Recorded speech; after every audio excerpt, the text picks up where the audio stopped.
गोलगप्पे हों और ढेर सारे हों, जीने को और क्या चाहिए? अस्सलाम वालेकुम, welcome to Bibijaan food ideas.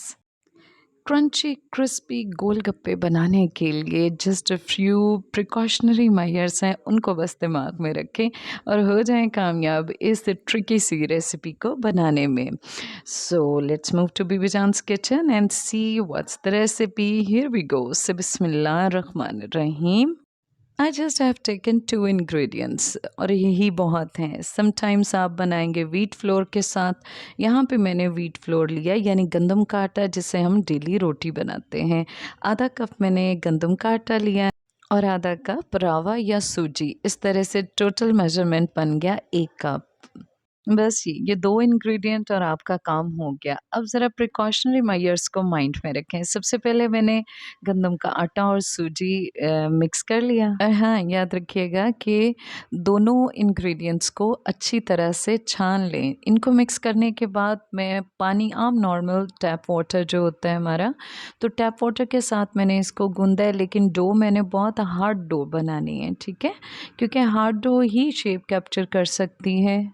एकदम से ज़्यादा पानी हरगिज़ मत डालिएगा, फिर कंट्रोल करना थोड़ा मुश्किल हो जाएगा। इसीलिए थोड़ा-थोड़ा सा पानी ऐड करते जाएँ और अपने हाथों के साथ मसल के एक टाइट किस्म का डो लगा लें। One more point two remember is कि आपने सॉल्ट भी नहीं ऐड करना और ना ही इसमें कोई कुकिंग ऑयल वगैरह होगा। जस्ट 2 इंग्रेडिएंट्स आटा और सूजी।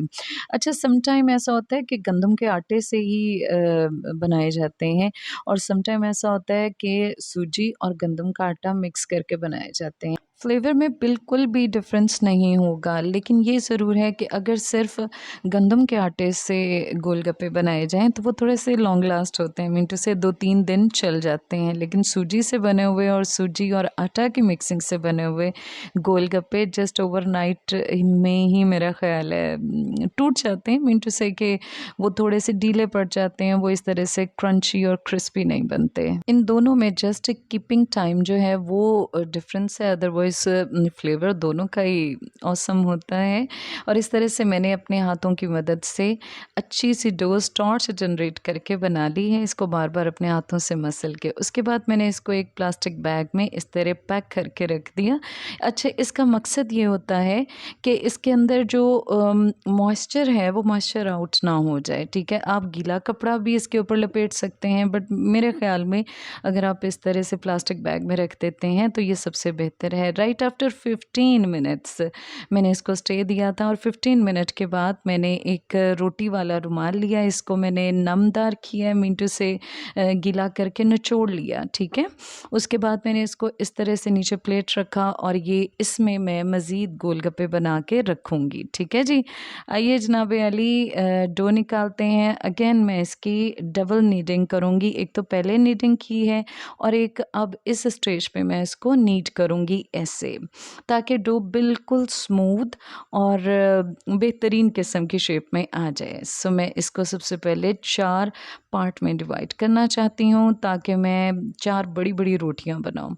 देखें जी, छोटी-छोटी लोइयाँ भी बना के बनाई जा सकती हैं, लेकिन मेरा ख़्याल है कि द बेटर वे इज़ कि जितनी भी हाउसवाइफ्स होती हैं वो इतनी कोई एक्सपर्ट नहीं होती हैं। हमने कभी-कभार ऐसे काम करने होते हैं, लिहाज़ा हमें थोड़े से प्रिकॉशनरी मेजर्स को माइंड में रखना चाहिए। मैं एक बड़ी-सी रोटी इससे बेल लूँगी और जो रिमेनिंग है उसको उसी तरह से मॉइस्चर कंपोज़ करके साइड पे रख दूँगी। और ये जो मैंने पेड़ा लिया है इसको मैं बिल्कुल इसी तरह से जिस तरह हम पूड़ियाँ बनाते हैं, तो उसी तरह से मैं इसको बारीक करके रोटी सी बेलना चाह रही हूँ और बेल भी ली है मैंने। अब देख सकते हैं इसका लेयर बहुत थिन हो गया है, इतना थिन कि जितना पूड़ी के लिए हमें चाहिए होता है। अब ये देखिए, बजाय इसके कि मैं छोटे-छोटे सी इसकी पूड़ियाँ बनाती हैं, I have taken cookie cutter. आप कोई भी कटर ले सकते हैं या जितने साइज़ के भी गोलगप्पे आपको बनाने हैं उसके अकॉर्डिंग आप गोलगप्पों की कटिंग करेंगे।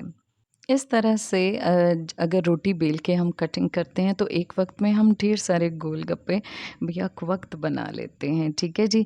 आटे की इलास्टिसिटी आपको दिख रही होगी, इलास्टिसिटी ही इसको फुलाएगी, ठीक है। This is all about the golgappa shape, ठीक है।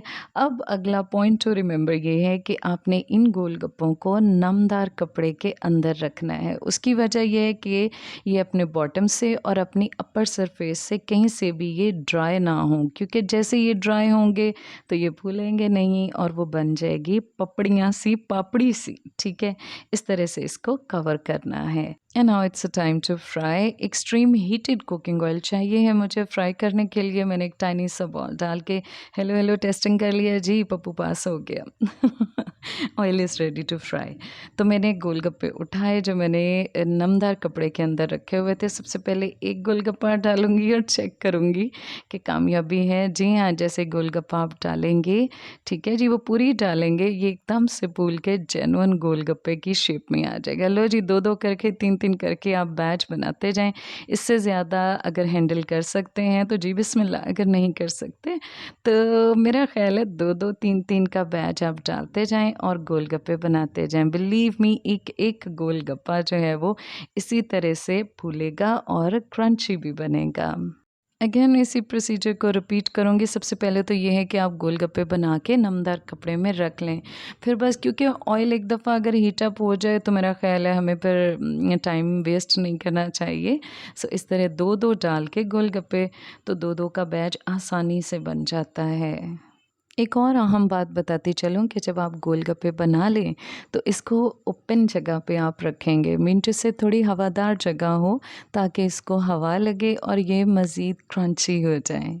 आज की इस वीडियो में जस्ट मैं गोलगप्पे की ये रेसिपी ही आपके साथ शेयर करूँगी। इंशाल्लाह सम अनदर टाइम आपको खुबानी की मीठी चटनी और आलू चना चाट और साथ में जो खट्टा पानी इस्तेमाल होता है उसकी भी रेसिपी शेयर करूँगी। So this is all about my recipe.